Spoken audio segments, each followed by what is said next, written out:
সুপ্রিয় দর্শক, আপনাদের সাদর আমন্ত্রণ জানাচ্ছি বাংলাদেশ টেলিভিশনের মেধাভিত্তিক প্রতিযোগিতামূলক অনুষ্ঠান স্কুল ও কলেজ বিতর্ক প্রতিযোগিতা উপভোগ করার জন্য। প্রিয় দর্শক, আপনারা জাতীয় টেলিভিশন বিতর্ক প্রতিযোগিতার এই আসরে কখনো বিশ্ববিদ্যালয় পর্যায়ের বিতর্ক দেখেছেন, কখনো বা স্কুল এবং কলেজ পর্যায়ের বিতার্কিকদের অংশগ্রহণ দেখেছেন।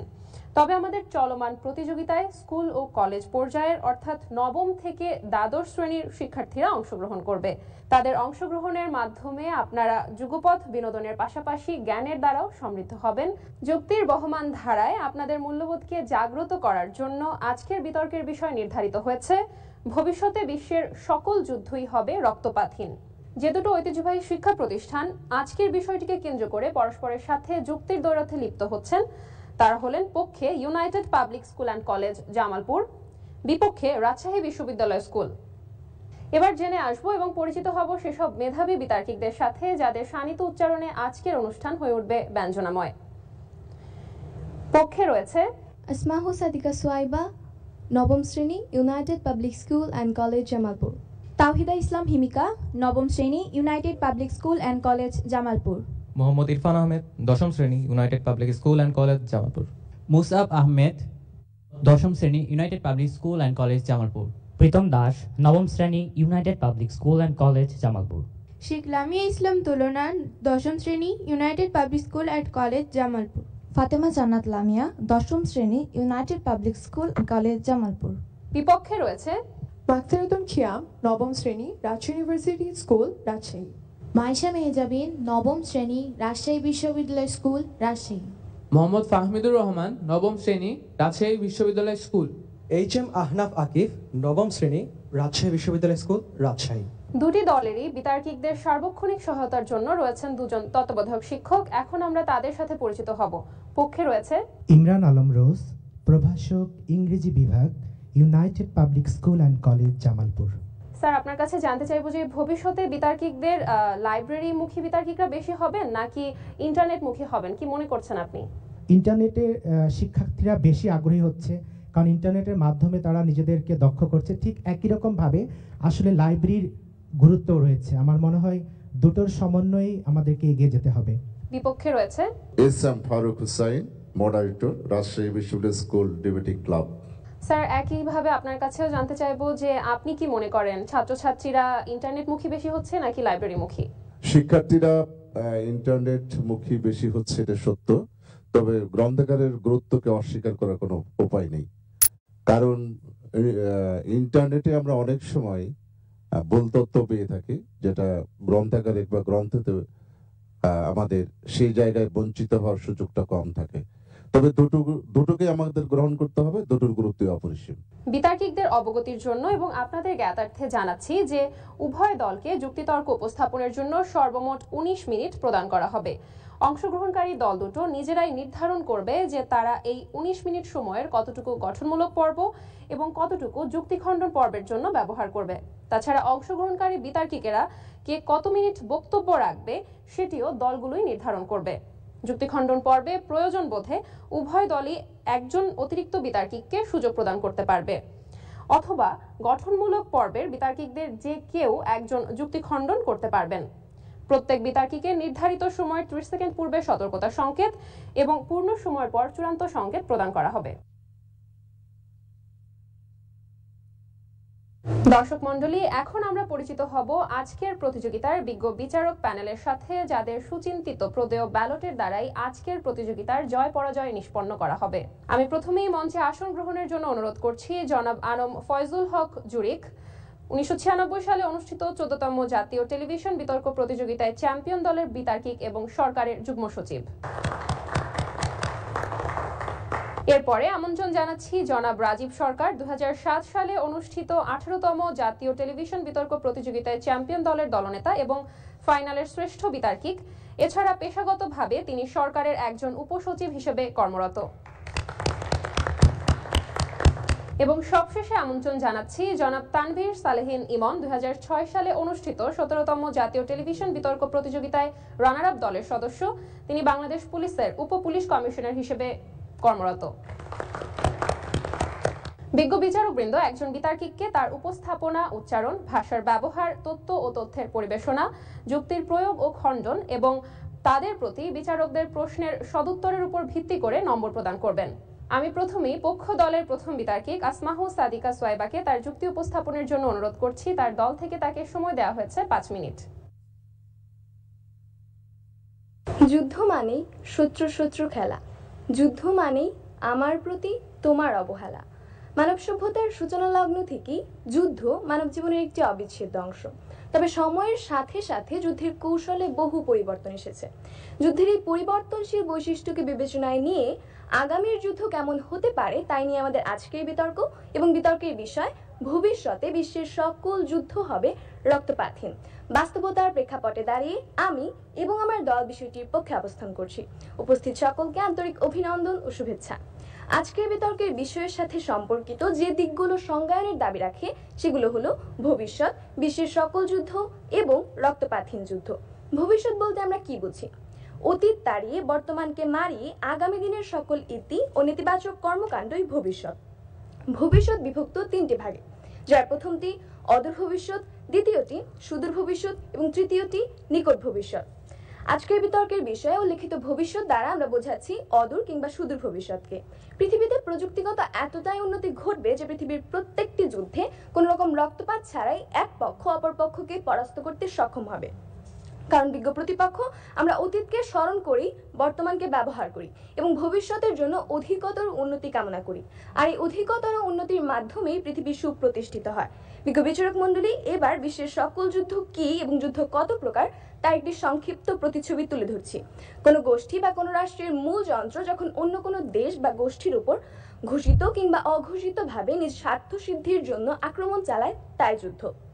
যুদ্ধের সঠিক প্রকারভেদ নির্ণয় করা কঠিন, তবে ইতিহাসবিদদের মতে প্রচলিত যুদ্ধ দুটি, যার প্রথমটি সার্বভৌম রাষ্ট্রের মধ্যে পারমাণবিক অস্ত্রযুদ্ধ এবং দ্বিতীয়টি জৈব বা রাসায়নিক অস্ত্রযুদ্ধ।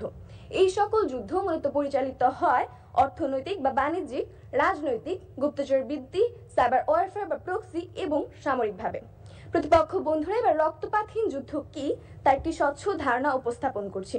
যে যুদ্ধে রক্ত ঝরবে না, মৃত্যু হবে না, অমানবিক কোনো অভিযোগ উঠবে না, অথচ একটি পক্ষ অপর পক্ষকে কুপকাত বা ঘায়াল করতে সক্ষম হবে, সেটি হবে রক্তপাতহীন যুদ্ধ। আজকের বিতর্কের বিষয়টির সার্বিক বিশ্লেষণ করলে যে দিকটি ফুটে ওঠে সেটি হলো অতীত, বর্তমান এবং ভবিষ্যৎ যুদ্ধের ধারাবাহিক পরিবর্তন। দ্বিতীয় বিশ্বযুদ্ধ সংঘটিত হয়েছিল 1939 সাল থেকে 1945 সাল পর্যন্ত। এই 6 বছরের যুদ্ধে মৃত্যুর সংখ্যা প্রায় 7,20,00,000, যেখানে ভিয়েতনাম যুদ্ধ সংঘটিত হয়েছিল 1955 থেকে 1975 সাল পর্যন্ত। উল্লেখ্য যে 20 বছরের এই দীর্ঘ যুদ্ধে প্রাণহানি হয়েছিল মাত্র 20 লক্ষ। তথ্যসূত্র উইকিপিডিয়া। বিজ্ঞ বিচারক মণ্ডলী এই তথ্যচিত্র থেকে আমরা সুস্পষ্ট ধারণা পাই যে কালক্রমে শুধু যুদ্ধাস্ত্রের ব্যবহারই পরিবর্তন হয়নি, বরং হ্রাস পেয়েছে প্রাণহানিও। আর আমরাও ঠিক এটিই বলতে চাচ্ছি যে দিনে দিনে প্রযুক্তির উন্নতির ফলে এমন এক বিশ্ব আমাদের জন্য অপেক্ষা করছে যে বিশ্বে যুদ্ধ হবে, কিন্তু তা হবে সম্পূর্ণ রক্তপাতহীন। এটা আমাদের মন গড়া কথা নয় বিজ্ঞ বিচারক মণ্ডলী। ভবিষ্যতে বিশ্বের সকল যুদ্ধ যে রক্তপাতহীন হবে, সৃষ্টির শুরু থেকে যুদ্ধের ধারাবাহিক পরিবর্তনই তার জলজান্ত প্রমাণ। এবার মুদ্রার অপর পৃষ্ঠে নজর দিয়ে উইকিপিডিয়া থেকে প্রাপ্ত তথ্য মতে ভবিষ্যতে সাইবার যুদ্ধ হওয়ার সম্ভাবনাই সর্বাধিক। সাইবার যুদ্ধ বলতে এক রাষ্ট্র কর্তৃক আরেক রাষ্ট্রের গুরুত্বপূর্ণ তথ্য চুরি করে নেওয়া বা অন্যায়ভাবে হাতিয়ে নেওয়াকে বোঝায়। উইকিপিডিয়া বলছে 2004 সালে যুক্তরাষ্ট্র ইরানের পারমাণবিক কার্যক্রম সম্পর্কিত গোপন তথ্যগুলো হ্যাক করার উদ্দেশ্যে ইসরায়েলকে সাথে নিয়ে সাইবার যুদ্ধ পরিচালনা করে। এতে আক্রমণকারী দেশ বা গোষ্ঠী তাদের লক্ষ্যস্থলে সহজেই পৌঁছতে পারলেও এই যুদ্ধে কোনো রকম রক্তপাতই ঘটবে না, কারণ এটা সম্পূর্ণ প্রযুক্তি ভিত্তিক যুদ্ধ। সুতরাং বিজ্ঞ বিচারক মণ্ডলী এটি প্রমাণের আর কোনো রকম অপেক্ষায় রাখে না যে ভবিষ্যতে বিশ্বের সকল যুদ্ধই হবে রক্তপাতহীন। ধন্যবাদ বিজ্ঞ বিচারক মণ্ডলী এবং ধন্যবাদ সবাইকে। এবারে আমন্ত্রণ জানাচ্ছি বিপক্ষ দলের প্রথম বিতার্কিক HM আহনাফ আকিফকে তার যুক্তি উপস্থাপনের জন্য। তার দল থেকে তাকে সময় দেওয়া হয়েছে 5 মিনিট।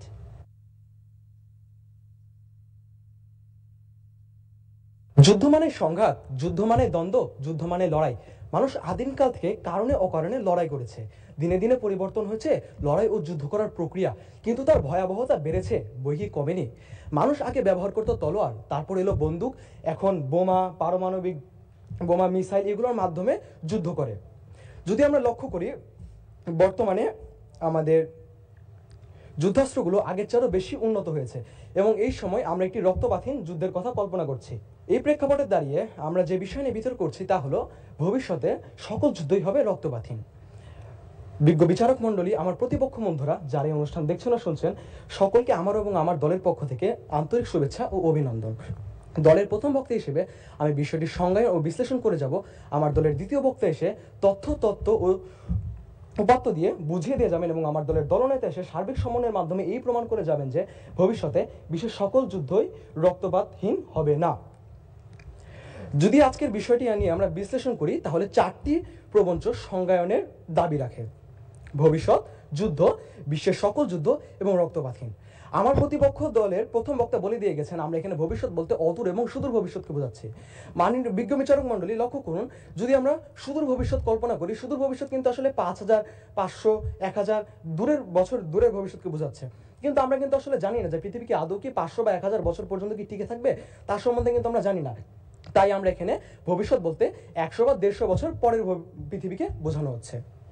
যুদ্ধ, দুইটি পক্ষ বা ততোধিক পক্ষের মধ্যে যখন দ্বন্দ্ব সৃষ্টি হয় বা কোনো একটি উদ্দেশ্য হাসিলের জন্য, তখন একটি যুদ্ধ তৈরি হয়। যুদ্ধের পিছনের উদ্দেশ্যগুলো হলো কর্তৃত্ব আদায়, ক্ষমতা দখল, ভূখণ্ড দখল বা কোনো কিছু ধ্বংস করার লক্ষ্য ইত্যাদি। অনেক ধরনের যুদ্ধ রয়েছে, এর মধ্যে রয়েছে সম্মুখ যুদ্ধ, cyber war, biochemical war, biological war, তারপরে আপনার কূটনৈতিক যুদ্ধ, কলমে যুদ্ধ ইত্যাদি। এবং বিশ্বের সকল যুদ্ধ বলতে এখানে বোঝানো হয়েছে আমাদের বিশ্বে এ পর্যন্ত যে ধরনের সকল যুদ্ধ হয়েছে সেগুলোকে বোঝানো হয়েছে। এবং রক্তপাতহীন, এখানে রক্তপাতহীন বলতে আমি আমার প্রতিপক্ষের সাথে সুরে মিলিয়ে বলতে চাচ্ছি যে এখানে কোনো মানুষের মৃত্যু ঘটবে না। এই সুতরাং আমরা বলতে পারি আগামী 150 বছর পর পৃথিবীতে যে সকল যুদ্ধ হবে সেখানে কোনো মানুষ মারা যাবে না। এবং আমার প্রতিপক্ষ দলকে এই প্রমাণ করে যেতে হবে যে আগামী বিশ্বে যে সকল যুদ্ধ হবে সবই হবে কূটনৈতিক যুদ্ধ, সাইবার ওয়্যার এবং স্নায়ু যুদ্ধ বা এই ধরনের যুদ্ধ। আমরা লক্ষ্য করি আগে যখন যুদ্ধ হতো তখন দুটি পক্ষ পরস্পর জানতো যে তাদের মধ্যে যুদ্ধ হবে এবং সম্মুখে দাঁড়াতো, একটি সাইরেন বাজতো, তারপর তারা যুদ্ধে ঝাঁপিয়ে পড়তো।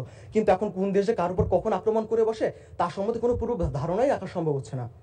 বর্তমান বিশ্বের প্রত্যেকটি দেশই তার প্রতিরক্ষা বাহিনীতে অধিক পরিমাণে অর্থ বিনিয়োগ করছে। একটি দেশ যখন আরেকটি দেশের উপর আক্রমণ করে তখন সেই দেশটি সেই আক্রমণকে প্রতিহত করার জন্য সর্বোচ্চ চেষ্টা করে এবং যখন যারা প্রতিহত করতে সক্ষম হয় তখন এর পাল্টা আক্রমণের চেষ্টা করে। এক্ষেত্রে দুইটি দলের মধ্যেই একটি রক্তক্ষয়ী পরিবেশের সৃষ্টি হয়, যেমনটি ঘটেছে ফিলিস্তিন এবং ইসরায়েলের সাথে। মানে বিজ্ঞ বিচারক মণ্ডলী, যতদিন পর্যন্ত পৃথিবীর প্রত্যেকটি দেশের সীমানায় একজন হলেও সশস্ত্র প্রহরী দাঁড়িয়ে থাকবেন, যতদিন পর্যন্ত এই পৃথিবীকে নিরস্ত্র করা হবে না ততদিন পর্যন্ত একটি রক্তক্ষয়ী যুদ্ধের সম্ভাবনা খুবই কম। ধন্যবাদ বিজ্ঞ বিচারক মণ্ডলী, ধন্যবাদ সবাইকে। এবারে আমন্ত্রণ জানাচ্ছি পক্ষ দলের দ্বিতীয় বিতার্কিক তাওহিদা ইসলাম হিমিকাকে তার যুক্তি উপস্থাপনের জন্য। তার দল থেকে তাকে সময় দেওয়া হয়েছে 5 মিনিট 30 সেকেন্ড। করতে হবে যুদ্ধ জয়, রক্তপাত কাম্য নয়, বাস্তবধর্মী স্লোগানকে সামনে রেখে আজকের বিতর্কের বিষয় নির্ধারিত হয়েছে ভবিষ্যতে বিশ্বের সকল যুদ্ধ হবে রক্তপাতহীন। সঙ্গত কারণে আমি এবং আমার দল বিষয়টির পক্ষে অবস্থান করছি। বিজ্ঞ বিচারক মণ্ডলী, প্রতিপক্ষ বন্ধুরা এবং যারা শুনছেন সকলকে আমার ও আমার দলের পক্ষ থেকে জানাই আন্তরিক শুভেচ্ছা ও অভিনন্দন। বিজ্ঞ প্রতিপক্ষ আমার দলের প্রথম বক্তা ইতিমধ্যে প্রমাণ করে গিয়েছেন যতই দিন যাচ্ছে যুদ্ধে প্রাণহানি ততই হ্রাস পাচ্ছে। আমি আমার প্রথম বক্তার বক্তব্যের সাথে সামঞ্জস্য রেখে যেভাবে ভবিষ্যতে বিশ্বের সকল যুদ্ধ রক্তপাতহীন হবে তা তথ্য এবং যুক্তির মাধ্যমে উপস্থাপন করছি। প্রাচীনকাল থেকে শুরু করে বর্তমান আধুনিক যুগের যুদ্ধাস্ত্রে শুধু পরিবর্তন আসেনি, সভ্যতার বিবর্তনে পরিবর্তন এসেছে মানুষের দৃষ্টিভঙ্গিতেও। বিজ্ঞ প্রতিপক্ষ ইতিহাসের দিকে লক্ষ্য করলে দেখতে পারবেন পূর্বের যুদ্ধগুলো ছিল প্রাণের বিনিময়ে প্রাণ এবং রক্তের বিনিময়ে রক্ত চাই। সভ্যতার বিকাশের ধারায় মানব জাতির কাছে প্রাণের মূল্য উপলব্ধি হয়েছে, কারণ বর্তমান বিশ্বের পরাশক্তিগুলোর কাছে এত পরিমাণ মারণাস্ত্র রয়েছে যেগুলো প্রয়োগ করা হলে কোনো দেশেরই আর অস্তিত্ব টিকে থাকবে না এবং এটি হবে আত্মঘাতী। বর্তমান বিশ্বের পরাশক্তিগুলো তাদের যুদ্ধের কৌশলে পরিবর্তন এনেছে। আগে তারা তাদের শত্রুদের সরাসরি আক্রমণ করলেও বর্তমানে তারা তাদের প্রতিপক্ষ রাষ্ট্রকে সরাসরি আক্রমণ করে প্রাণহানি না ঘটিয়ে প্রতিপক্ষ রাষ্ট্রকে ক্রমাগত বাণিজ্যিক নিষেধাজ্ঞা, ফায়ার পাওয়ারের মাধ্যমে হুমকি প্রদর্শন এবং বিশ্বমানের নেতিবাচক ধারণা ছড়িয়ে রাষ্ট্রটিকে অর্থনৈতিক ও রাজনৈতিকভাবে বিধ্বস্ত করে ফেলছে। ভবিষ্যতের রাষ্ট্রগুলো অন্যান্য রাষ্ট্রের সাথে যুক্ত হয়ে গড়ে তুলবে বিভিন্ন আন্তর্জাতিক সংগঠন, যার ফলে কোনো প্রতিপক্ষ রাষ্ট্রকে সরাসরি আক্রমণ করা হবে অনেকটাই ঝুঁকিপূর্ণ। যেমন বর্তমানে রাশিয়া ইউক্রেন আক্রমণ করার পর থেকেই যুক্তরাষ্ট্র নেতৃত্বাধীন ন্যাটো এবং তার মিত্ররা ইউক্রেনকে অভূতপূর্ব স্তরে সমর্থন প্রদান করে চলেছে। ফলে এক ইউক্রেনই নয়, রাশিয়াকে প্রকারান্তরে ন্যাটোর 31টি সদস্য রাষ্ট্রের সাথে যুদ্ধ করতে হচ্ছে। আর ভবিষ্যতে এরকম আন্তর্জাতিক সম্পর্কগুলো যখন আর জটিল হয়ে উঠবে তখন কোনো রাষ্ট্রই আর চাইবে না সরাসরি যুদ্ধে লিপ্ত হয়ে নিজেদের পায়ে নিজেরাই কোড়ল মারতে। ভবিষ্যতে বিশ্বের যুদ্ধ কেমন হবে তার স্পষ্ট বোঝা যায় দীর্ঘদিন যাবৎ চলতে থাকা কোল্ড ওয়ার বা স্নায়ুযুদ্ধের মাধ্যমে। স্নায়ুযুদ্ধ দ্বারা একাধিক রাষ্ট্রের মধ্যে চলমান ভূ রাজনৈতিক উদ্বিগ্নতা ও অস্থিরতাকে বোঝায়। দ্বিতীয় বিশ্বযুদ্ধ পরবর্তী দুই পরাশক্তি মার্কিন যুক্তরাষ্ট্র ও সোভিয়েত ইউনিয়নের মধ্যবর্তী স্নায়ুযুদ্ধ প্রায় 45 বছর স্থায়ী হয় এবং তৎকালীন সোভিয়েত রাষ্ট্রের ভাঙনের মধ্য দিয়ে এর সমাপ্তি ঘটে। স্নায়ুযুদ্ধ চলাকালে যুক্তরাষ্ট্র এবং তার মিত্ররা সোভিয়েত ইউনিয়ন এবং তার মিত্রদের কম্পিউটার, টেলিযোগাযোগ সরঞ্জাম এবং উচ্চ অর্থনৈতিক ও সামরিক মূল্যের অন্যান্য প্রযুক্তির প্রাপ্যতাকে বাধাগ্রস্ত করে। বিজ্ঞ প্রতিপক্ষ ভবিষ্যতে রাষ্ট্রগুলোর প্রতিরক্ষা ব্যবস্থা হবে আরো উন্নত ও প্রযুক্তি নির্ভর। ফলে মারাত্মক সব অস্ত্র একটি দেশের উপর আঘাত হানলেও তা প্রতিরোধ করা হয়ে উঠবে একটি সাধারণ ঘটনা মাত্র। সম্প্রতি ইসরায়েল হামাস যুদ্ধে ব্যবহৃত আয়রন ডোম এমনই একটি প্রযুক্তি। এটি একটি এয়ার ডিফেন্স সিস্টেম যার দ্বারা শত্রুপক্ষের মিসাইল বা এয়ার কাজ ধ্বংস করে দেওয়া হয় আকাশে। ইসরায়েলি মিলিটারি কর্মকর্তা জোনাথান কনরিকাস বলেছেন, আয়রন ডোম না থাকলে আহত ও নিহত ইসরায়েলিদের সংখ্যা আরো বেড়ে যেত। তথ্যসূত্র বিবিসি 6 নভেম্বর 2023। যত দিন এগোবে রাষ্ট্রগুলোর প্রতিরক্ষা ব্যবস্থা হবে আরো শক্তিশালী। ফলে ভবিষ্যতের সকল যুদ্ধই রূপ নেবে রক্তপাতহীন যুদ্ধে। রক্তপাত এড়ানোর জন্য বিশ্বের উন্নত দেশগুলো আয়রন ডোম ছাড়াও আরো বিভিন্ন উচ্চমানের আকাশ প্রতিরক্ষা ব্যবস্থা গড়ে তুলেছে, যেমন S-300, S-400 ইত্যাদি।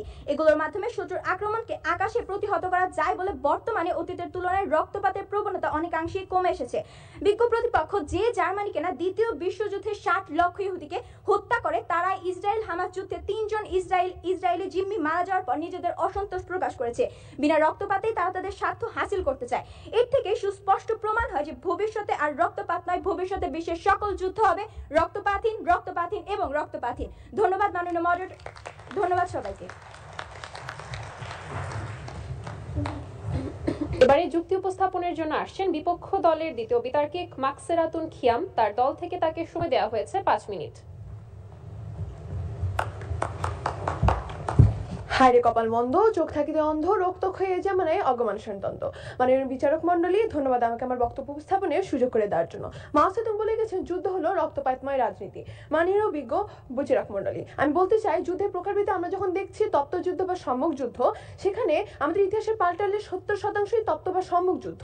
সেখানে বিজ্ঞ প্রতিপক্ষ কিভাবে এত বড় সম্ভাবনাটিকে উড়িয়ে দিচ্ছেন। ভবিষ্যতে সকল যুদ্ধই যদি রক্তপাতহীন হতো, মাননীয় বিজ্ঞ প্রতিপক্ষ, তাহলে 1920 সালে গঠিত জাতিসংঘের অন্যতম প্রধান উদ্দেশ্য বা কেন ছিল বিজ্ঞ সকল ধরনের রক্তক্ষয়ী যুদ্ধ থেকে সকল রাষ্ট্রকে বিরত রেখে একটি শান্তিময় বিশ্ব প্রতিষ্ঠা করা। মাননীয় বিচারক মন্ডলী, এখন পর্যন্ত 13টি রক্তপাতহীন যুদ্ধের নজির পাওয়া গেছে এবং সেখানে রক্তক্ষয়ী যুদ্ধ সংঘটিত হয়েছে লাখের উপর। তথ্যসূত্র উইকিপিডিয়া। সেখানে এত বড় ভবিষ্যতে রক্তক্ষয়ী যুদ্ধের সম্ভাবনা বিজ্ঞ প্রতিপক্ষ কিভাবে হাতে তুড়ি মেরে উড়িয়ে দিচ্ছেন। এমনকি মাননীয় বিজ্ঞ প্রতিপক্ষ ভুলে যাবেন না, exception can not be an example. পত্রিকার পাতা খুললেই প্রথমেই যেখানে চোখে পড়ে এই যুদ্ধে কতজন মারা গেল, সেই যুদ্ধে কতজন মারা গেল, যুদ্ধের নিয়ামক হিসেবে প্রথমেই যেখানে ব্যবহৃত হচ্ছে মৃত্যু সংখ্যার শিরোনামটি, সেখানে ভবিষ্যতে রক্তপাতহীনতার কথা আসা কেন আমার কাছে হাস্যকর ঠেকছে। উদাহরণ হিসেবে বলা যায়, এখন পর্যন্ত ইসরায়েলি হামলায় মারা গেছেন 20,000 জন এবং 30,000 জন ইউক্রেনের মৃত্যুবরণ করেছেন গত 15 নভেম্বর পর্যন্ত। তথ্যসূত্র প্রথম আলো পত্রিকা ও ওয়াল স্ট্রিট জার্নাল।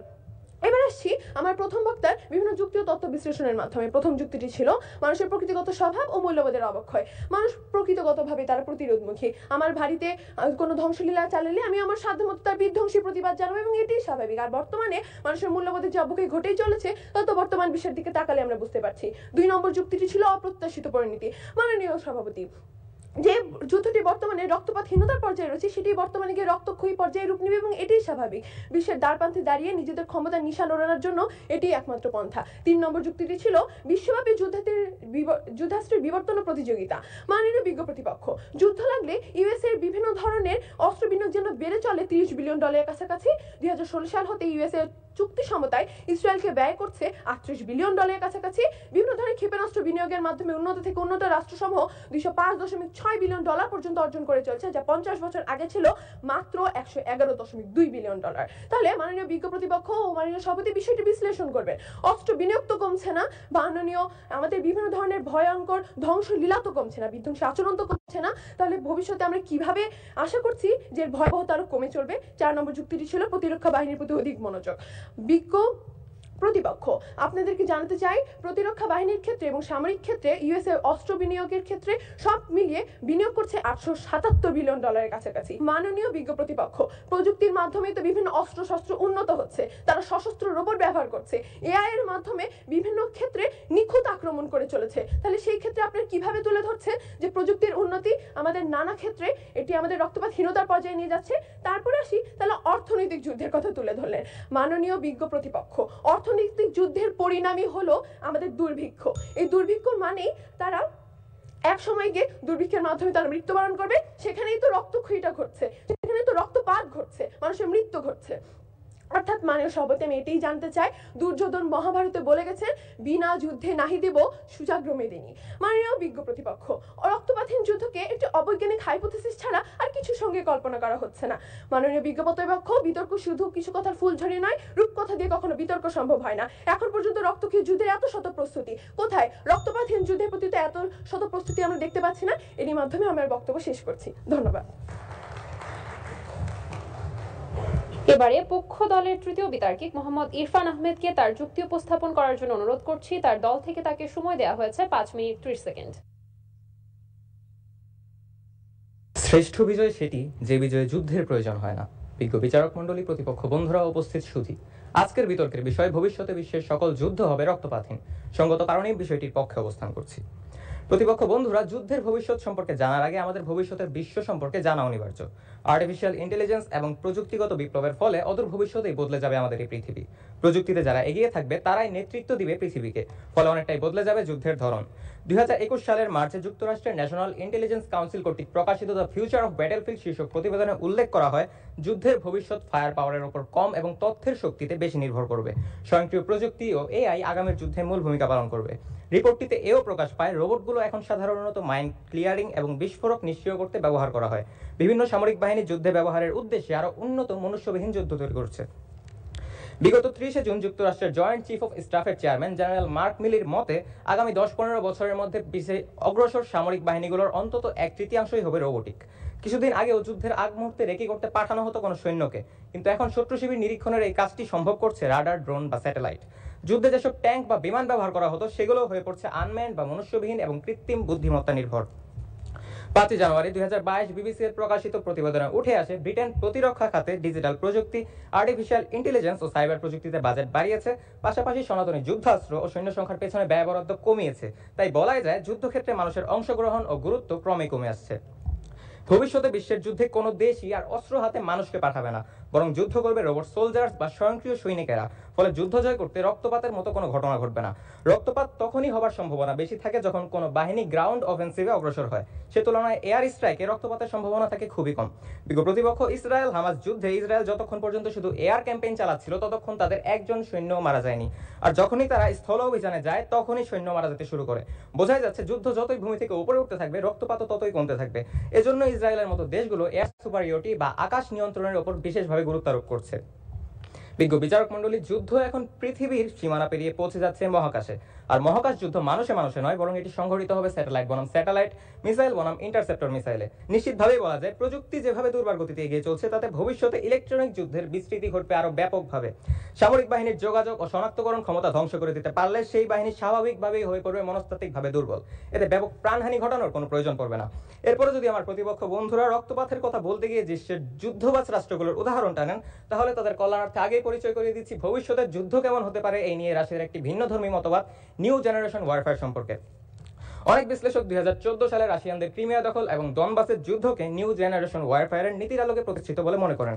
উইকিপিডিয়ার তথ্যানুসারে এক বিশ্লেষক বলছেন, রাশিয়ানরা আধুনিক যুদ্ধে মনোভাব ও চিন্তাদর্শকেই প্রকৃত যুদ্ধক্ষেত্র বলে বিবেচনা করে।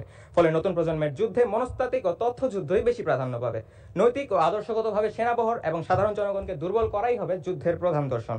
মূল উদ্দেশ্য হলো কঠোর সামরিক ক্ষমতা প্রয়োগের প্রয়োজনীয়তাকে সর্বনিম্ন পর্যায়ে নিয়ে আসা। উইকিপিডিয়া বলছে, কেবল মাত্র 3 সপ্তাহে 10,000-এর রকম সৈন্য নিয়ে রাশিয়া ক্রিমিয়া দখল করতে সক্ষম হয়, কেননা বহুদিন আগেই তারা ক্রিমিয়ায় নিজেদের মতবাদ প্রতিষ্ঠা করতে পেরেছিল। প্রতিপক্ষ বন্ধুরা, যুদ্ধের উদ্দেশ্য হলো অন্য একটি রাষ্ট্রের উপর কর্তৃত্ব প্রতিষ্ঠা করা। এরই পূর্ব প্রস্তুতি হিসেবে রাষ্ট্রটির প্রতিরক্ষা ব্যবস্থাকে অকার্যকর বানিয়ে ফেলা হয়। যখন প্রযুক্তির বহুমুখী ব্যবহার এবং কৌশলগত চাপ প্রয়োগের মাধ্যমে শত্রুপক্ষকে অসহায় করে ফেলা হবে, তখন আত্মসমর্পণের জন্য আর দরকার পড়বে না, প্রয়োজন পড়বে না প্রত্যক্ষ মুখোমুখি সংঘাতের, ফলে আর দরকার হবে না বুলেট বিদ্ধ অগ্নিদগ্ধ সারি সারি লাশের। তাই ভবিষ্যতে এই পৃথিবী যে ধরনের যুদ্ধ প্রত্যক্ষ করবে সেগুলো হবে সম্পূর্ণ রক্তপাতহীন। ধন্যবাদ বিজ্ঞ বিচারক মণ্ডলী, ধন্যবাদ সবাইকে।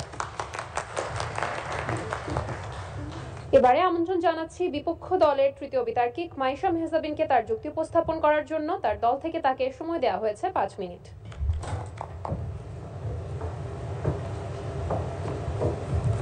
যারা বাঁচতে চায় তারা লড়াই করে বাঁচুক, আর যারা লড়তে চায় না তাদের বাঁচার কোনো অধিকার নেই। এই মনোভাব নিয়ে যখন যুদ্ধ শুরু হয় তখন তা কিভাবে হবে রক্তপাতহীন? আমার প্রতিপক্ষ দল বারবার এআই এর কথা বললেন। আমি বলতে চাই এআই এর মাধ্যমে যে মানুষের মৃত্যু হবে না তার নিশ্চয়তা কি আপনি দিতে পারবেন? দেখা গেল এআই তার প্রতিপক্ষ দেশের উপর হামলা না করে নিজ দেশের উপরে হামলা করে বসলো। আবার বর্তমানে যেখানে এআই কে দিন দিন করা হচ্ছে ওয়েপনাইজ, যাতে তারা মানুষ মারতে পারে, বর্তমানে যেখানে এআই কোম্পানিগুলো নন প্রফিটেবল থেকে ফর প্রফিটেবল এর রূপান্তরিত হচ্ছে তার সিকিউরিটি ব্যবস্থার কথা না ভেবে, সেখানে আপনারা কিভাবে বলেন যে এআই রক্তপাতহীন যুদ্ধে ভূমিকা রাখবে? ইলন মাস্ক যেখানে নিজেই বলেছেন যে AI can be dangerous for humanity, সেখানে আমার প্রতিপক্ষ দল কিভাবে বলেন যে এআই রক্তপাতহীন যুদ্ধে ভূমিকা রাখবে? এবার আমি আসি মানুষের স্বভাবগত বৈশিষ্ট্যের কথায়। তারা যেন মানুষের স্বভাবগত বৈশিষ্ট্যের দিকটি ভুলে যাচ্ছেন। মানুষের মধ্যে থাকে হিংসা প্রতিহিংসা, সে প্রতিশোধ নিতে চায়, মানুষের মধ্যে স্বার্থপরতা থাকে, মানুষের মধ্যে আগে থেকেই ছিল সাম্প্রদায়িকতা এবং ভবিষ্যতেও সে সাম্প্রদায়িকতা থাকবে। আজকে ইসরায়েল ফিলিস্তিনের যুদ্ধ বন্ধ হয়ে গেলেও মুসলিম আর ইহুদিদের যে শত শত বছরের যুদ্ধ তা কি বন্ধ হবে? তা বন্ধ হবে না। আজকে যদি অস্ত্র বন্ধ হয়ে যায় তাদের মধ্যে সংঘাত কিন্তু লেগেই থাকবে, কারণ মানুষের মধ্যে এই সংঘাত থেকেই থাকে। আবার মানুষের মধ্যে থাকে কর্তৃত্ব দখলের আকাঙ্ক্ষা। একটি দেশ চাইবেই তার দেশের সীমানা বৃদ্ধি করতে, এর জন্য তারা যুদ্ধে লিপ্ত হবে। আমরা মানছি ভবিষ্যতে হবে অর্থনৈতিক যুদ্ধ, ভবিষ্যতে হবে তথ্য যুদ্ধ, কিন্তু সেগুলো যে এক পর্যায়ে সময় পরিক্রমায় অপ্রত্যাশিত পরিণতির মাধ্যমে সম্মুখ যুদ্ধে পরিণত হবে না, রক্তপাত ঘটবে না, তা কিন্তু আমরা দেখাতে পারিনি, তা কিন্তু কোনো নিশ্চয়তাই আমরা দিতে পারিনি। আবার বর্তমানে প্রযুক্তি উন্নতি হচ্ছে, সেই সাথে সাথে উন্নতি হচ্ছে যুদ্ধাস্ত্রে। আগে ব্যবহৃত হতো তীর কামান, বর্তমান ব্যবহৃত হচ্ছে মিসাইল, F-35 লাইটনিং, ফাইটার বিমান, ব্ল্যাক হক, হেলিকপ্টার, আরো কত শত শত ভয়ানক অস্ত্র সম্ভব। বর্তমানে যেখানে অস্ত্রের এত ভয়াবহতা, তাহলে ভবিষ্যতে ভয়াবহতা ব্যাপকতা কতটা ভাববে সেটা আপনি আর নিজেরাই ভেবে দেখুন। ভবিষ্যৎ নির্ভর করে বর্তমানের ওপর। বর্তমানে এত ধ্বংস, এত লীলা, তাহলে ভবিষ্যতে এর অবস্থা কিরকম হবে? আবার মানুষের স্বভাবগত বৈশিষ্ট্য তার পরিবর্তন করা যায় না। মানুষের স্বভাবই যেখানে ধ্বংস, মানুষ যেখানে ধ্বংসের মাধ্যমে নিজেকে শান্তি প্রদান করে, নিজেকে সন্তুষ্টি প্রদান করে, সেখানে কিভাবে বা সে চাইবে ভবিষ্যতে রক্তপাতহীন যুদ্ধ করতে? অন্যের উন্নতি তো সে দেখতে পায় না, অন্যের উন্নতি সে পছন্দ করে না, সেক্ষেত্রে মানুষ তো চাইবেই যে রক্তপাত ঘটাতে, অন্যকে দখল করতে। বর্তমানে যেখানে মানুষের মূল্যবোধের এতটা নিম্ন অবস্থা, সেখানে কিভাবে বা সে চাইবে রক্তপাতহীনভাবে যুদ্ধ করতে? সে চাইবে যে রক্তপাত ঘটে যত তাড়াতাড়ি সম্ভব একটি জায়গা দখল করতে, কর্তৃত্ব দখলের ক্ষমতা হস্তান্তরে। মাননীয় বিজ্ঞ বিচারক মণ্ডলী, দ্বিতীয় বিশ্বযুদ্ধের পর থেকে এই বিশ্ব চেয়ে এসেছে একটি রক্তপাতহীন যুদ্ধের জন্য, কিন্তু আজ পর্যন্ত তা কিন্তু সম্ভব হয়নি এবং আমরা মনে করি ভবিষ্যতে তা সম্ভব হবে না। ধন্যবাদ। এর সাথে শেষ হলো গঠনমূলক পর্বের বিতর্ক। এবারে যুক্তি খণ্ডনের পালা। প্রথমেই পক্ষ দলের মনোনীত বিতার্কিক হিসেবে যুক্তি খণ্ডন করতে আসছে মোহাম্মদ ইরফান আহমেদ। তার দল থেকে তাকে সময় দেওয়া হয়েছে 3 মিনিট।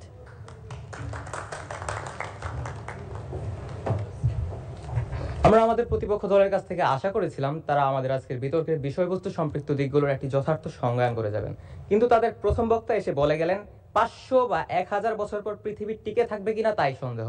আমার প্রশ্ন বিজ্ঞ প্রতিপক্ষ, 1 ঘন্টা পর পৃথিবী টিকে থাকবে কিনা তাই তো প্রশ্ন, আপনি কি ভবিষ্যৎ জানেন? এখন যখন ভবিষ্যতে আমরা জানি না, তখন আমাদের বিতর্কের বিষয় নির্ধারিত হয়েছে ভবিষ্যতে বিশ্বের সকল যুদ্ধ হবে রক্তপাতহীন। এই জন্য বিতর্কের যেহেতু বলা হয়নি নির্দিষ্ট করে আমরা এখানে অদূর ভবিষ্যৎকেই বোঝাবো বা সদূর ভবিষ্যৎকেই বোঝাবো, তাই আমরা বিতর্কের জন্য ধরে নিয়েছি আমরা আজকে থেকে 50 বা 100 বছর পর বা এর চেয়েও বেশি সময়ের পরে ভবিষ্যৎকে আমরা বোঝাচ্ছি। তারপরে তিনি বলে গেলেন ভয়ঙ্কর সব অস্ত্রের কথা। বিজ্ঞ প্রতিপক্ষ, ভয়ঙ্কর সব অস্ত্র থাকলেই যে একটি দেশ অন্য একটি দেশের ওপর ঝাঁপিয়ে পড়ছে তা কিন্তু নয়। এসব অস্ত্র রাখা হয়েছে অন্য একটি দেশকে হুমকি দেওয়ার জন্য, তাকে মনস্তাত্ত্বিকভাবে চাপে রাখার জন্য, যাতে সে তাদের নিয়ন্ত্রণ থেকে বাইরে না বেরিয়ে যায়। এখানে যুদ্ধের কথা বলা হয়নি। আর তিনি বলে গেলেন সাইবার যুদ্ধেও নাকি মানুষ মারা যায়। বিজ্ঞ প্রতিপক্ষ, আপনার প্রতি প্রশ্ন, সাইবার যুদ্ধে কিভাবে মানুষ মারা যায় তা কি আপনারা কি একটু স্পষ্ট করে যাবেন? দ্বিতীয় বক্তা বলে গেলেন যুদ্ধ হলো রক্তপাতময় রাজনীতি। অত্যন্ত কষ্টের সাথে বলতে হচ্ছে যে আপনি হয়তো পরের লাইনটি ভুলে গেছেন। যুদ্ধ হলো রক্তপাতময় রাজনীতি এবং রাজনীতি হলো রক্তপাতহীন যুদ্ধ। তিনি বলে গেলেন শান্তি প্রতিষ্ঠায় জাতিসংঘের ব্যর্থতার কথা।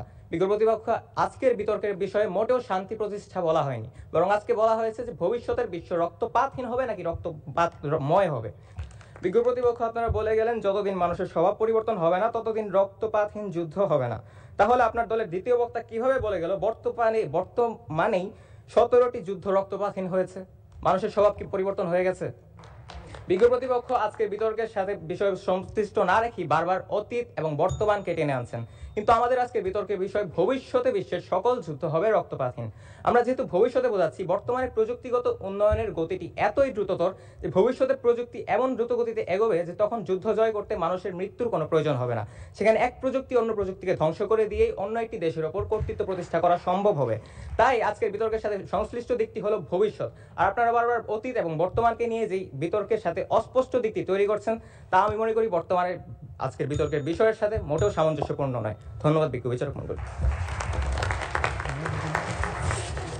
এবারে বিপক্ষ দলের মনোনীত বিতার্কিক হিসেবে যুক্তি খণ্ডন করতে আসছে মোহাম্মদ ফাহমিদুর রহমান। তার দল থেকে তাকে সময় দেওয়া হয়েছে 4 মিনিট।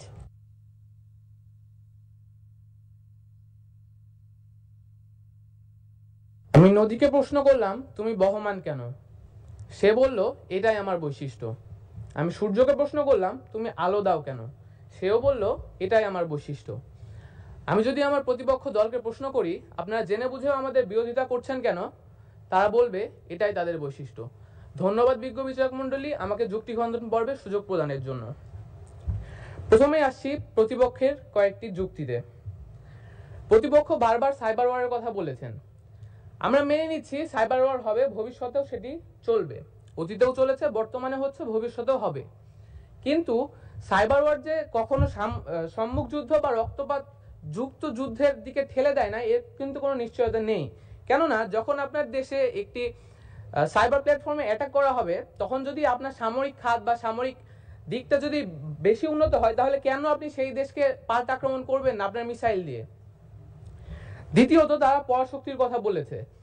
পরাশক্তি সরাসরি যুদ্ধে যাচ্ছে না, সেটা তারা ঠিক বলেছে, কিন্তু পরোক্ষভাবে তারা বিভিন্ন যুদ্ধের সাথে সম্পৃক্ত থাকছে। তৃতীয় বক্তা বলছেন এআই এর কথা। দেখুন, ইসরায়েল এবং হামাসের যুদ্ধে যদি আপনি লক্ষ্য করেন তাহলে দেখবেন তাদের যে এআই, তারা যেখানে আগে দিনে 50টি লক্ষ্য স্থাপন করতে পারতো সেখানে তারা এআই ইউজ করে 100টি লক্ষ্য স্থাপন করে সেখানে নির্ভুল বোমা বর্ষণ করতে পারছে, যা মানুষের মৃত্যু ঘটাচ্ছে। তারা রোবট সোলজার্স এর কথা বলেছেন। রোবট সোলজার্স বানানো হবে, কিন্তু কেন বানানো হবে? মানুষকে মারার জন্যই তো বানানো হবে। সুতরাং সেটি চূড়ান্ত পর্যায়ে গিয়ে মানুষের মৃত্যুই ঘটাচ্ছে। আত্মসমর্পণ করার কথা বলেছেন।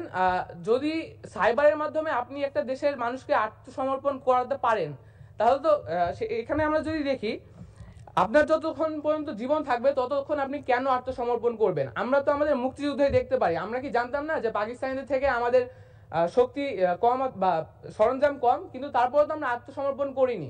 কেননা আমাদের জীবন আছে, আমরা চাই লড়তে, আমাদের জীবন দিয়েও যখন এটা তো মানুষের প্রকৃতিগত স্বভাব, যখন তার জীবন আছে সে চাবে যে তার সর্বস্ব দিয়ে তার নিজের যে ভূমি বা তার নিজের যে সম্পদ সেটা রক্ষা করা। তাহলে কেন তারা আত্মসমর্পণ করবে? পরবর্তীতে তারা যেটি তাদের যুক্তি খণ্ডনের বক্তা বলে গেলেন যে আমরা তো আসলে 1 ঘন্টা পরে পৃথিবীটাকে কল্পনা করতে পারি না। দেখুন, আবেগ দিয়ে নয় বিবেক দিয়ে বিচার করুন। আপনি যদি বৈজ্ঞানিকভাবে চিন্তা করেন তাহলে তো আপনাকে বিজ্ঞান তো বলছে না যে আর 1 ঘন্টা পরে আপনার পৃথিবী ধ্বংস হতে পারে, কিন্তু বিজ্ঞান আপনাকে এই নিশ্চয়তা দিতে পারছে না যে পরবর্তী 500 বা 1000 বছর এই পৃথিবী ঠিকভাবে মানুষের বসবাসের উপযোগী হবে কিনা। আমি ধরে নিচ্ছি মানুষ পরবর্তী শতকে মানুষ পৃথিবী থেকে মঙ্গল গ্রহে চলে যাবে। তাহলে মঙ্গল গ্রহে কি বিজ্ঞ বিচারক মণ্ডলী, মঙ্গল গ্রহে কি আপনার ভূমি নিয়ে কি মারামারি হবে না? ভূমি নিয়ে কি একজনের সাথে আরেকজন মারামারি হবে না মঙ্গল গ্রহে? সেখানেও তো রক্তপাতই হচ্ছে তাহলে চূড়ান্ত পর্যায়ে। দেখুন, যুক্তরাষ্ট্র যেখানে 2022 সালে প্রতিরক্ষা খাতে তাদের বাজেট রেখেছে $877 বিলিয়ন, আর তথ্য প্রযুক্তি খাতে রেখেছে $87 বিলিয়ন, সেখান থেকে সহজে বোঝা যায় যে তাদের মন মানসিকতা কোন দিকে রয়েছে। সুতরাং আমি এটাই বলতে চাই যে মানুষের আত্মস্বার্থ চরিতার্থ করার যে অসুস্থ প্রতিযোগিতা, এটি আমাদেরকে মনে করিয়ে দেয় যে ভবিষ্যতে বিশ্বের সকল যুদ্ধই হবে রক্তপাতহীন। এটি শুধুমাত্র একটি কাব্যিক আবেগ। ধন্যবাদ বিজ্ঞ বিচারক মণ্ডলী, ধন্যবাদ সবাইকে। সুপ্রিয় দর্শক, যুক্তি ও যুক্তি খণ্ডন শেষ হলো। এবারে বিচারকদের প্রশ্ন উত্তরের পালা। আমাদের বিচারক প্যানেল থেকে সম্মানিত বিচারক জনাব আনামা ফয়জুল হক জুরিক, সরকারের যুগ্ম সচিব, উভয় দলকে একটি করে প্রশ্ন করবেন। যার উত্তর প্রদানের জন্য উভয় দলের নির্বাচিত একজন বিতার্কিক 2 মিনিট করে সময় পাবেন। 1.5 মিনিটের সতর্কতার সংকেত এবং 2 মিনিটের চূড়ান্ত সংকেত দেয়া হবে। পক্ষ দলের কাছে প্রথম প্রশ্ন হচ্ছে, আমি ধরে নিলাম আজ থেকে 50 কিংবা 100 বছর পরে এআই সমৃদ্ধ হলো, সাইবার আক্রমণ হচ্ছে, সব ধরনের প্রযুক্তিগত আক্রমণ হচ্ছে, পাশাপাশি অর্থনৈতিক অবরোধ দেওয়া হয়েছে, ওই দেশটি বিভিন্নভাবে কাবু হয়ে গেছে। কিন্তু আমার ওই দেশটার যে প্রকৃত বিষয়টি, একটি রাষ্ট্র গঠনের জন্য যে 4টি উপাদান, তার মধ্যে সার্বভৌমত্ব কিংবা ভূখণ্ড দখলের বিষয়টি করতে আমি কিভাবে অগ্রসর হব, তখন আমি কিভাবে রক্তপাত এড়াবো? একটি দেশের ভূখণ্ড বা সার্বভৌমত্বকে কিভাবে নিজের নিয়ন্ত্রণে আনা যাবে। বিচারক মণ্ডলী, আমরা আমাদের যুক্তিতর্কে বারবারই বলে গেছি কিভাবে একটি সামরিক বাহিনীকে অকার্যকর করে ফেলা হয়। আমরা জানি একটি দেশের ভূখণ্ড মূলত নিয়ন্ত্রিত হয় তাদের সামরিক বাহিনী দ্বারা, অর্থাৎ সামরিক বাহিনী যদি তাদের অকার্যকর হয়ে পড়ে, তাদেরকে ভূখণ্ডের যেই প্রতিরক্ষা সেটিও অকার্যকর হয়ে পড়বে এবং তারা ভূখণ্ডকে রক্ষা করতে ব্যর্থ হবে। আমরা বলেছি ভবিষ্যতে প্রযুক্তিগত উন্নয়ন এবং বিভিন্ন কৌশলগত চাপ প্রয়োগের মাধ্যমে একটি দেশকে কাবু করে ফেলা হবে এবং শত্রুকে আত্মসমর্পণে বাধ্য করে যাবে। অর্থাৎ এভাবেই সে দেশের সামরিক বাহিনীকে অকার্যকর ফেলা হবে এবং তাদের আত্মসমর্পণে বাধ্য করে ফেলা হবে এবং এভাবেই তাদের ভূখণ্ডকে দখল করা যাবে। পরবর্তীতে আসি সার্বভৌমত্বের কথা। সার্বভৌমত্ব বলতে একটি রাষ্ট্রের সর্বোচ্চ ক্ষমতাকে বোঝায় যা সরকার কর্তৃক প্রদত্ত, নিয়ন্ত্রিত এবং আরোপিত হয়। অর্থাৎ সরকারকে যদি নিয়ন্ত্রণে আনা যায় তাহলে সার্বভৌমত্ব আনা যেতে পারে। অর্থাৎ একটি দেশের সরকারকে যদি নিজের কথা মতো পরিচালনা করা যায় তাহলে সে দেশের সার্বভৌমত্বকে নিয়ন্ত্রণ করতে খুব বেশি বেগ পোহাতে হবে না। আর সে দেশের সরকারকে নিয়ন্ত্রণ করার ক্ষমতার জন্য রক্তপাত মোটেও প্রয়োজনীয় নয়, বরং অর্থনৈতিক চাপ প্রয়োগের মাধ্যমে বা বিভিন্ন বাণিজ্যিক নিষেধাজ্ঞা দেওয়ার মাধ্যমে একটি দেশ অন্য দেশের সরকারকে সহজে পতন ঘটানো যাচ্ছে এবং সে দেশের সরকারকে সরিয়ে একটি পুতুল সরকার বসিয়ে দেওয়া যাচ্ছে এবং এর মাধ্যমে সে দেশের সার্বভৌমকে ক্ষুণ্ণ করা সম্ভব হচ্ছে। অর্থাৎ এভাবে বলা যেতে পারে যে রক্তপাতহীন যুদ্ধের মাধ্যমেই দেশের ভূখণ্ড এবং সার্বভৌমত্বকেও নিয়ন্ত্রণ করা সম্ভব এবং দেশের প্রতিরক্ষা ব্যবস্থাকে অকার্যকর বানিয়ে ফেলা সম্ভব। ধন্যবাদ বিচারক মণ্ডলী। এবারে বিপক্ষ দলের কাছে আমার প্রশ্ন হচ্ছে গিয়ে, অর্থনৈতিকভাবে একটি দেশকে বিভিন্নভাবে অকার্যকর করা যায়। আমরা বর্তমানে দেখছি পৃথিবীব্যাপী বিভিন্ন জোট তৈরি হচ্ছে, তার মধ্যে ন্যাটো খুব শক্তিশালী একটা জোট। ন্যাটো যদি চিন্তা করে যে ছোট একটি দেশকে অর্থনৈতিকভাবে সব দিক দিয়ে তাকে কলাপস করবে, সেখানে কোনো রক্তপাতের প্রয়োজন হবে না। একটা সময় সেই দেশ বলবে, ওকে আমরা এখন সারেন্ডার করছি, আমরা এখন থেকে তোমার চাহিদা মতো চলবো। সেটি কি আসলে সম্ভব? ধন্যবাদ মাননীয় বিচারককে আমাকে একটি সুন্দর প্রশ্ন করার জন্য। আমি বলতে চাই, একটি ছোট রাষ্ট্রকে যখন অর্থনৈতিক সব ক্ষেত্রে আমি যখন সব দিক দিয়ে কলাপস করে নিব, সব ক্ষেত্র যখন আমি বন্ধ করে দিব, মাননীয় বিজ্ঞ বিচারক, আমি বলতে চাই কোনো রাষ্ট্রই কখনো নিজের সার্বভৌমত্বকে বিসর্জন দিতে চায় না। আমি কেউ কখনোই নিজেকে বৃত্ত হিসেবে বাঁচাতে চাই না। আমি কখনোই কারো অংশীদার হিসেবে বাঁচতে চাই না, কারো নিজে হয়ে আমি কাজ করতে চাই না। সবাই স্বাধীনতাকামী, সবাই স্বাধীনতা চায়। 71-এর মহান মুক্তিযুদ্ধ আমাদেরকে এটাই শিখিয়ে গেছে যে আমরা সবসময় স্বাধীনতাকামী। আমরা কেন অন্যের অধীন হয়ে কাজ করব?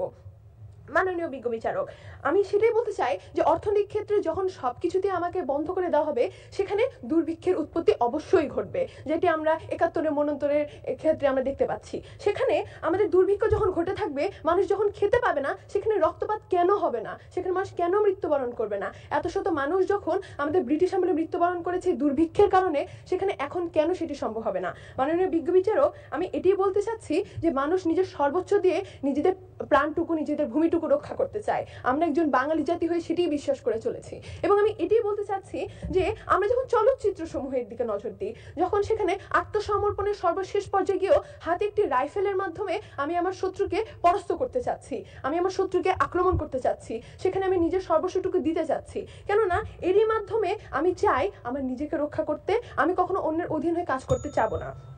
এবং এটির মাধ্যমে উদাহরণস্বরূপ বলতে পারি ইরাকের কথা।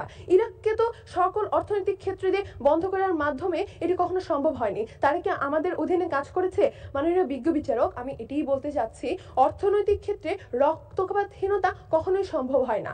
অর্থনৈতিক ক্ষেত্রে বন্ধ করা মানে আমাদের অন্যতম একটি মৌলিক অধিকার থেকে আমাদের বঞ্চিত করা। অন্যতম মৌলিক অধিকার থেকে বঞ্চিত করা মানে আমাদের মৃত্যুমুখী হিসেবে আমাদেরকে ঠেলে দেওয়া। তাই আমি এটিই বলতে চাই সর্বশেষে যে মাননীয় বিজ্ঞ বিচারক, আমরা যখন নিজেদের স্বাধীনতা বিসর্জন দিতে চাই না, সেইভাবে আমরা কখনো আমাদের মৃত্যুমুখী হতে দিতে চাই না। এটার মাধ্যমে আমার বক্তব্য শেষ করছি। ধন্যবাদ। দর্শক, এরই সাথে সার্বিক যুক্তিতর্ক শেষ হলো। কিছুক্ষণের মধ্যে বিতর্কের ফলাফল আমরা পেয়ে যাব। মধ্যবর্তী এই সময়টিতে এখন বিতার্কিকদের উদ্দেশ্যে কিছু কথা বলবেন জনাব তানভীর সালেহীন ইমন। কবিগুরু রবীন্দ্রনাথ ঠাকুর বলে গিয়েছিলেন, তুমি কেমন করে গান করো হে গুণী, আমি অবাক হয়ে শুনি।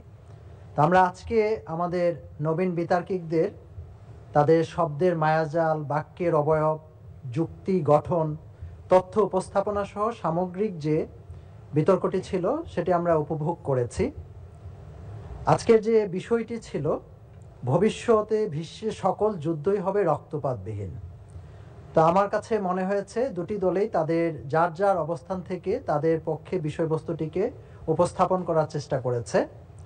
তো সেক্ষেত্রে যারা পক্ষে ছিলেন তাদের অর্থনৈতিক যুদ্ধ, কূটনৈতিক যুদ্ধের পাশাপাশি তারা তথ্য প্রযুক্তি এবং সাইবার যুদ্ধের প্রতি যতটা মনোনিবেশ করেছিলেন, তো তাদের বিতর্কের ক্ষেত্রটিকে আরও বেশি বিস্তৃত করে আরও প্রাসঙ্গিক অনেক উদাহরণ টেনে আরও বিস্তৃত করার সুযোগ ছিল। তারা প্রথম দ্বিতীয় বিশ্বযুদ্ধ থেকে শুরু করে স্নায়ুযুদ্ধের কথা বলে গিয়েছেন, কিন্তু স্নায়ুযুদ্ধ পরবর্তী আমরা দেখেছি যে স্যামুয়েল হান্টিংটন যে ক্ল্যাশ অফ সিভিলাইজেশনের কথা বলে গিয়েছিলেন, সেই সোভিয়েত ইউনিয়নের পতনের পরেও কিন্তু ফুকুয়ামা বলেছিলেন এন্ড অফ দ্য হিস্ট্রি। কিন্তু আমরা দেখেছি তারপরেও পৃথিবীতে বিশ্ব এসেছে, মুক্তবাজার অর্থনীতি এসেছে, সাংস্কৃতিক আগ্রাসনের মাধ্যমে বিশ্বের যে বাজার দখল, মুক্তবাজার অর্থনীতির মাধ্যমে, সাংস্কৃতিক আগ্রাসনের মাধ্যমে একটি রাষ্ট্রের যে মনোজাগতিক যে বৈশিষ্ট্যগুলোকে দখল করার জায়গাগুলোকে আরও নিয়ে আসার অবকাশ ছিল। আজকে আবার বিপক্ষ দল তারা নন স্টেট অ্যাক্টর, যেটা রাষ্ট্রে রাষ্ট্রে যুদ্ধের মধ্যে বিষয়টিকে সীমাবদ্ধ না রেখে পৃথিবীব্যাপী যে মৌলবাদ এবং জঙ্গিবাদের উত্থান এবং আগামী বিশ্বের জন্যে সেই জঙ্গিবাদ বা এক্সট্রিমিস্ট গোষ্ঠীও যে একটি বড় ধরনের হুমকি হতে পারে এবং তারা যে রক্তপাত চায়, এই বিষয়গুলোকে নন স্টেট অ্যাক্টরগুলোকে নিয়ে আসার সুযোগ ছিল বলে আমি মনে করি। এবং বিতার্কিকরা অবশ্যই তাদের প্রস্তুতির আলোকে তারা ভালো বিতর্ক করেছে, তবে যদি স্ক্রিপ্ট নির্ভরতা কমতো তাহলে বিতর্কটি আরও বেশি মানসম্মত হতো। তবে যেহেতু নবীন বিতার্কিক হিসাবে তারা জাতীয় পরিসরে এসে বিতর্ক করছে, আমরা মনে করি যে উত্তরোত্তর তাদের বিতর্কের মান আরও বৃদ্ধি পাবে।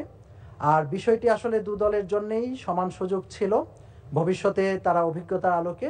তো সবচেয়ে ভালো লেগেছে আজকে আমাদের যে সম্মানিত বিচারক যে প্রশ্ন উত্থাপন করেছেন দুই দলকেই, তারা তাৎক্ষণিক তাদের যে প্রত্যুৎপন্নমতিতার পরিচয় দিয়েছেন এবং তারা প্রশ্নটিকে যেভাবে উত্তর দিয়েছেন, এই অংশটি আমাকে সবচেয়ে বেশি মুগ্ধ করেছে। আমরা বিশ্বাস করি যুগ পাল্টায়, শাসন বদলায়, অশ্বযানের জায়গায় আসে আলোকিত জনপদ। দ্বিতীয় বিশ্বযুদ্ধের পর হিরোশিমা নাগাসাকিতে আমাদের যে এখানে লিখে দেওয়া হয়েছিল তোমরা শান্তিতে ঘুমাও, আমরা কিন্তু পৃথিবীতে তারপরেও কাউকে শান্তিতে ঘুমাতে দেইনি। এখনও পৃথিবীতে বিভিন্ন প্রান্তে যুদ্ধ চলছে, হয়তো যুদ্ধ চলবে, তবে আমরা কেউ যুদ্ধ চাই না, আমরা শান্তি চাই। আর সেই শান্তির বাহক হিসাবে আমাদের এই প্রজন্মকে আমরা যত বেশি যুক্তিবাদী হব, আমরা যত বেশি মানবিক মূল্যবোধ সম্পন্ন হব, পারস্পরিক শ্রদ্ধাবোধ থাকবে, সাম্প্রদায়িক সম্প্রীতি আমরা বজায় রাখতে পারবো, যুদ্ধের আশঙ্কা তত বেশি কমে যাবে। সুপ্রিয় দর্শক, এবারে আমাদের বিতর্কের সবচেয়ে কাঙ্ক্ষিত ও গুরুত্বপূর্ণ মুহূর্ত অর্থাৎ বিতর্কের ফলাফল ঘোষণার পালা। আমাদের সম্মানিত বিচারকবৃন্দ ব্যালটের মাধ্যমে তাদের গুরুত্বপূর্ণ রায় প্রদান করেছেন। সংখ্যাগরিষ্ঠ ব্যালট অর্থাৎ 3টির মাঝে 2টি ব্যালট যে লাভ করবে সেই দলকে বিজয়ী ঘোষণা করা হবে এবং শ্রেষ্ঠ বিতার্কিক নির্ধারণের ক্ষেত্রেও একই পন্থা অনুসরণ করা হবে।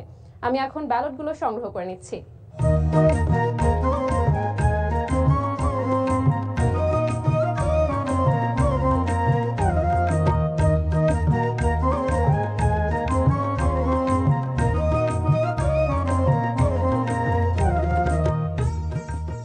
দর্শক, বিতর্কের ফলাফল আমার হাতে চলে এসেছে। লাল ব্যালটের মাধ্যমে আমরা জানতে পারবো আজকের বিতর্কের শ্রেষ্ঠ বিতার্কিক এবং সবুজ ব্যালটের মাধ্যমে আমরা জেনে নিব আজকের বিজয়ী প্রতিষ্ঠানের নাম। প্রথমেই আমি সবুজ ব্যালট খুলছি। প্রথম সবুজ ব্যালটে আমি দেখতে পাচ্ছি আমাদের বিজয়ী দল United Public School and College Jamalpur. দ্বিতীয় ব্যালট অনুযায়ী আমাদের বিজয়ী দল United Public School and College Jamalpur. ইতোমধ্যে 2-0 ব্যালটের ব্যবধানে আমাদের বিজয়ী দল United Public School and College Jamalpur. তবুও নিয়ম রক্ষার জন্য আমরা তৃতীয় ব্যালটটি খুলছি এবং তৃতীয় ব্যালট অনুযায়ী আমাদের বিজয়ী দল United Public School and College Jamalpur. তার মানে আমরা আজকে দেখতে পেলাম 3-0 ব্যালটের ব্যবধানে আজকে নিরঙ্কুশভাবে জয়ী হয়েছে United Public School and College Jamalpur. অভিনন্দন আপনাদের সবাইকে।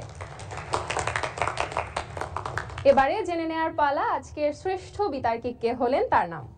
আমার প্রথম ব্যালট অনুযায়ী আজকের শ্রেষ্ঠ বিতার্কিক বিপক্ষ দলের দ্বিতীয় বক্তা মাকসেরাতুন খিয়াম।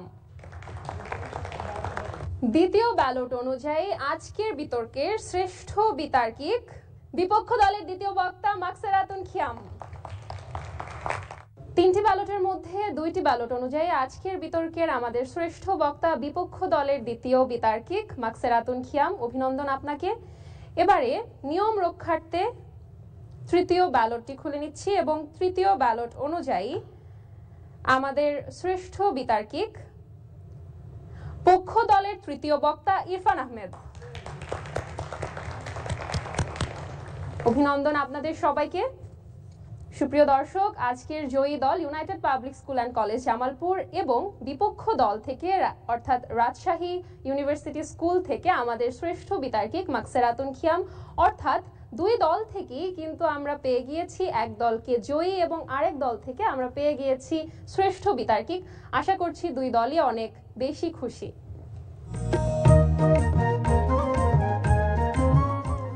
দর্শক, এরই সাথে আজকের অনুষ্ঠানের ইতি টানছি। আমাদের জাতীয় টেলিভিশন বিতর্কের লক্ষ্যই হলো আপনাদের মূল্যবোধকে জাগ্রত করা। ধন্যবাদ আপনাদের সবাইকে আমাদের সাথে পুরোটা সময় জুড়ে আজকের অনুষ্ঠান উপভোগ করার জন্য। ভালো থাকুন, সুন্দর থাকুন, বাংলাদেশ টেলিভিশনের সাথেই থাকুন।